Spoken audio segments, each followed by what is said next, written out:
So ito yung next sa TMX 155 pa rin. Ito yung head niya. Yan. Tapos ito yung block niya. Tapos ito, ayan. So dahil may mga kasa marking sulit, hindi na pinapatira to. So outer lang, tsaka hindi ito. Ayan. Kasi malinis pa naman yung sa loob. Ayan, ito pinapalinis na to. Dito sa loob hindi na. Ayan. Dahil may mga markings na nakalagay. Tapos ito, yan. Outer din yung pinapalinis. Yung dito hindi na. Yan yung part na yan. Kasi may mga markings pa naman. So iniingatan nila yun. Tapos ayan. So itong part na to hindi na pinapalinis. Outer lang. Itong part na to. So salang na natin. Da, Oh. eto at saka to bawal. Saan? Saan? Ito? Ito pwede ito. Ito lang yung part na to. Pupunta ka man. Pero doon, wag dyan ha. Dito lang. Oh, yeah. Pero dito wag. Oo. Eh di ganyan ko. Hindi, kahit mabasa lang, okay lang. Kahit Wag lang babaralin direct. Wait lang ha.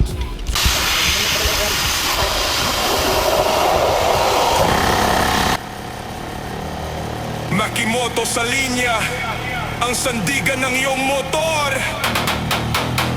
Genuine parts, solid na serbisyo.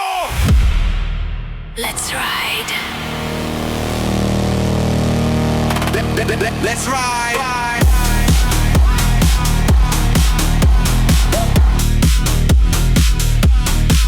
Yo, lahing smooth, walang kabogang makina. Dito sa Makimoto, bawat pyesa ay sigurado ka. Genuine parts lang ang aming ibinebenta para sa kaligtasan mo sa bawat kalsada. Vapor blasting ba para mo kang bago ulit?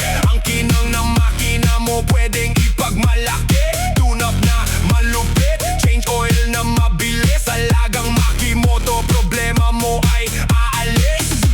Kung motor mo ay may nararamdaman, huwag nang patagalin sa kung saan-saan. Dito na sa subok at maaasahan. Makimoto, alagang tunay kalsada. So bali to, sa outer lang ng pinalinis, tapos ng inner yan. Kaya may mga markings. Hindi na pinaano ng may-ari. At ito, hindi na pinalinis yan. Kaya hindi na pinalinis yan. Kaya may mga markings. So ito lang ang outer na pinalinis. Tanggal ang drag.